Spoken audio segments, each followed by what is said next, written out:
Progressive.com. Guys, Steph, listen.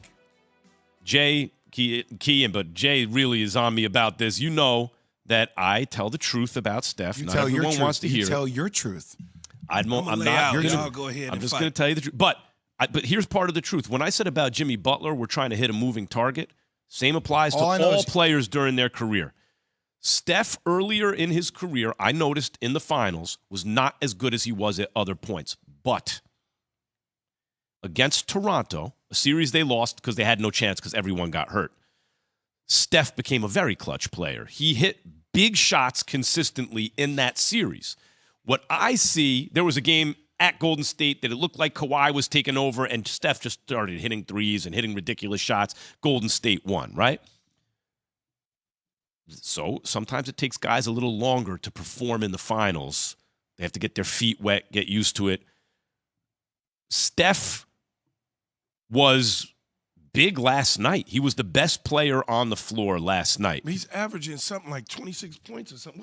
What's his average? I'm not even going to let you off the hook, Max. You said that you would take Jimmy Butler over Stephen Curry. At this point, yes. Jimmy Butler's having a better postseason than Steph Curry so far. That's fine. But he is. He is having a better postseason. But he has to because of the That's situation. Steph is not in that situation. Steph got 4 other dudes. Could Steph do it, though? Steph could 100% do it. Yes. On the offensive end. 100%. Yes. Yeah. He's never going to be a defensive player of the year. It's just not. That's not his deal. That's not why he's there. He's not there for his defense. But that's my point about. He didn't revolutionize the defensive side of the ball like he did the three-point shooting.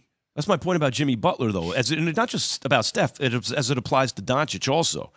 These guys are amazing on offense. I think Luka's worse than Steph. No question. Steph at least attempts to play defense. Yeah. But Butler's offense is now matching theirs more or less. Mm-hmm. And so once he does that, defensively it's not close. How much more is there? There's offense and defense. Yeah, I still ain't taking Jimmy but see, Butler. I think we are conflating a great playoff run with the overall body of work. Right? So yes. I'll give you an example. A couple of years ago, Tyler Hero was balling when he was in the bubble. He was balling. Nobody walked in like Tyler Hero's top 10. But he was putting up top 10 like numbers during the playoffs.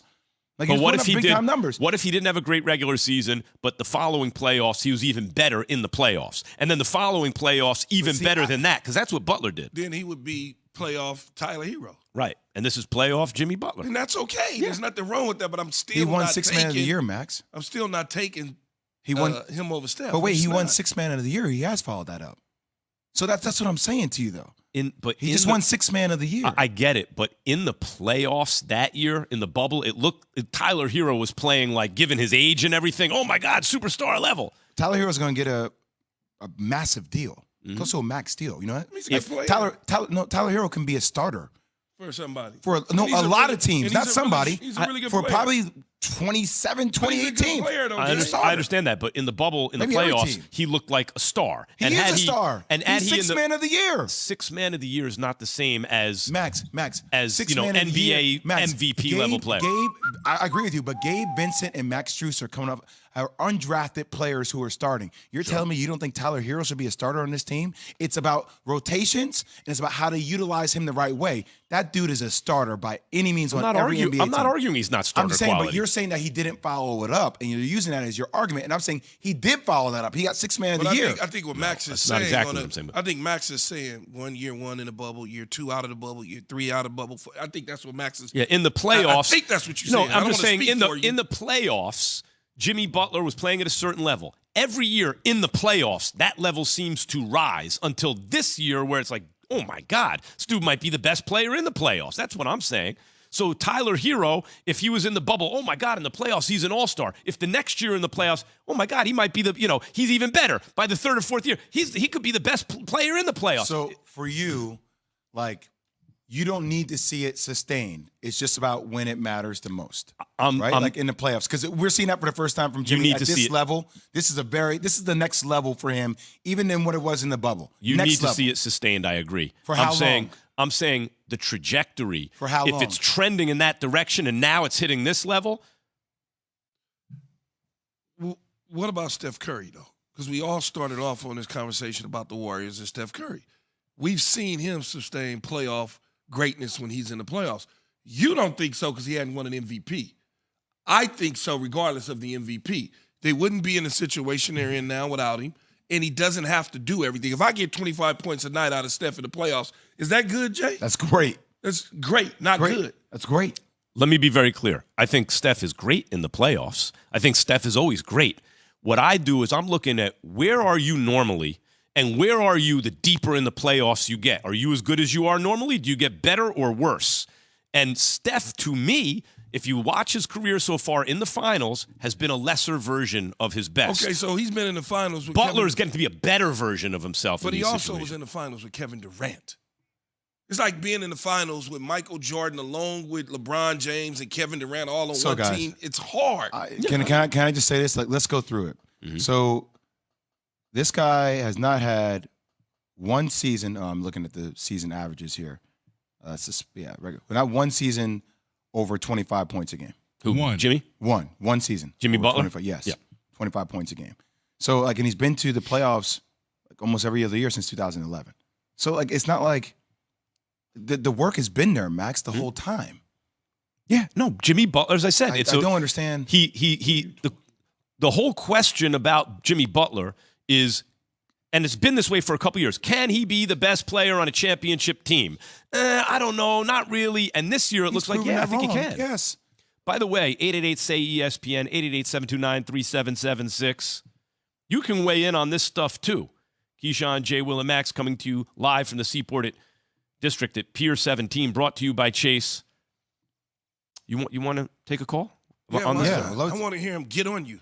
Anthony in Daytona Beach, Florida. Yes, good morning, fellas. It's always good to join the radio station. So I don't think you guys give Jimmy his credit, okay, because if Steph was so good, why would Golden State need Kevin Durant? If he's so talented, he's so good, why bring Kevin? He's saying if Steph is so good, why did Golden State need KD? Golden State didn't need KD. KD needed Golden State. I think they both needed each other. I mean, LeBron, they won 73 games, and LeBron was so much better than them dudes. I can go into all of that about this, that, and the other, but we also could say he won a championship without KD. If Draymond's situation doesn't happen, he doesn't get hurt, they probably win too. So I could do that. Let me flip it around. Let me flip it around and make your point. Look how young he looks, though. Let me flip it around, Jay. I'll make your point and Key your point, okay? There's a reason any team will take KD that ever existed. There's a reason KD wanted to play in Golden State, and that starts with Steph. Steph creates that whole thing. So people who say, look, it's a 5-on-5 game, and that's the best argument for Steph to me, is look what he does for your team. Right? Like, he creates a situation anyone will want to play in. Isn't that right? Yeah. Yeah. It's just hard to compare any guys to Steph when this dude is he's a unanimous MVP, man. The dude has been to the championship so many times. Can you please explain to me what that means? Unanimous, which means is it 50 people voted, Key? All 50 people put boy name on that joint. That's ever happened. I know that. NBA. But let me ask you this. Jay. This guy has 3 world championships. Jay, let me ask you this about the unanimous MVP.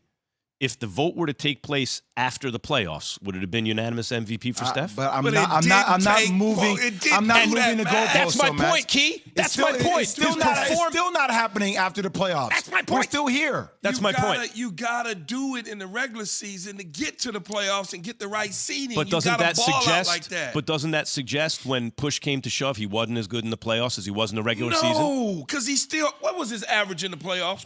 I don't have it off the top of my head, Key. Okay, I'm sorry. I'm so flustered right now. I can't even think right. Let me go back to my needle in the forehead Coming with the wrinkles. I'm not wrinkling. How good has Jimmy Butler really been this postseason? We'll talk about that next. Jay's going to tell you all about it. But first, he has this from Masterworks.